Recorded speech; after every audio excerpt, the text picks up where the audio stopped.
भाई साहब तो मंत्री भी पढ़ ले। इनके जो गैस सिलेंडर के ट्रक कंपनी में लगे हुए हैं इनके, तो यहीं से जाना आना होते तो यहीं से सब मैनेज करते रहेंगे। बाकी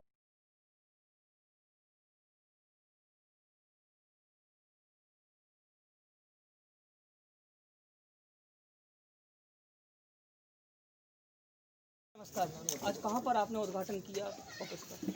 देखिए, आज हमारे साथी जुगल पाल जी ने अपने व्यवसाय का विस्तार किया है।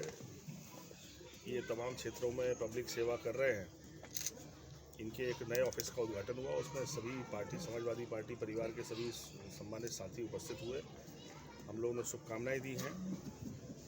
और कोई भी व्यवसाय जो लोगों से जुड़ा हो, वो केवल व्यवसाय नहीं होता बल्कि लोगों की सेवा का एक बड़ा केंद्र बनता है। मैं कह सकता हूँ कि इनका जो सेवा का भाव है वो न केवल बिजनेस को आगे बढ़ाएगा बल्कि लोगों की मदद करने में एक महत्वपूर्ण भूमिका अदा भी करेगा। किसानों की बात करें, किसान अभी भी हल नहीं निकला है, आखिरकार बहुत परेशान है।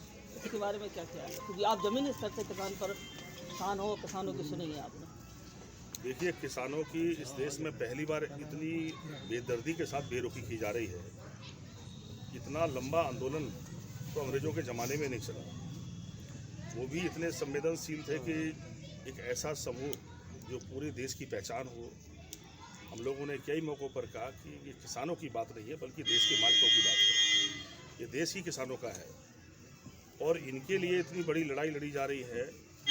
लेकिन सरकार जिस बेरहमी के साथ फैसला कर रही है, जिस तरह से बेरुखी कर रही है, उससे लगता है कि ना अब किसानों के मत की ज़रूरत नहीं है। ये मशीन के सहारे लड़ने की कोशिश कर रहे हैं। ये साबित कर रहा है कि इनके पास कहीं ना कहीं कोई और साधन है। जहाँ तक सवाल कानूनों की है तो मैं कह सकता हूँ कि तीनों ही कानून शोषण के लिए बनाए गए हैं, व्यापारियों की मदद के लिए या बड़े उद्योगपतियों की मदद के लिए बनाए गए हैं। पहला कानून जो उन्होंने लेकर आए हैं कि हम छूट देने वाले हैं किसान को, तो हमारा सवाल है कि देश का किसान जानना चाहता है क्या पहले से कोई पाबंदी लगी हुई थी?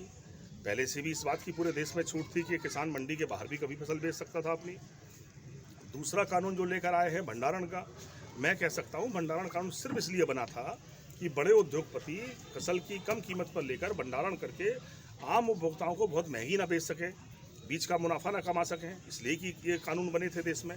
ये छूट देकर क्या करने वाले हैं?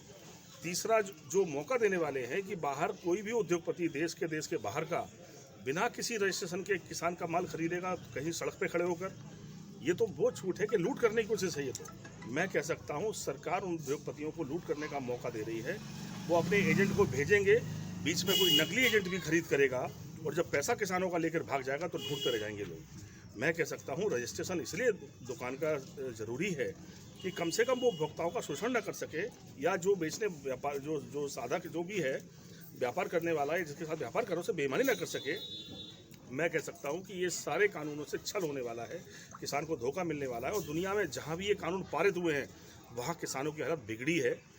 सरकार को चेतना चाहिए और सरकार इस आंदोलन में किसानों के साथ समाजवादी पार्टी पूरी ताकत से खड़ी है। हम लोग विभिन्न आंदोलनों से जुड़े हुए हैं और जब भी मौका मिलेगा समाजवादी पार्टी पूरी ताकत से लड़ेगी उनके हक में। झांसी विधानसभा में 2022 में नया चेहरा कौन है आपकी नज़र से? देखिए, अभी चुनाव दूर है। कार्यकर्ताओं की सलाह, संगठन की सलाह, पार्टी के लोगों की सलाह ली जाएगी और आप सबसे भी सलाह मांगेंगे। आप सब लोग जो सलाह दोगे उसी को लड़ाएंगे। धन्यवाद।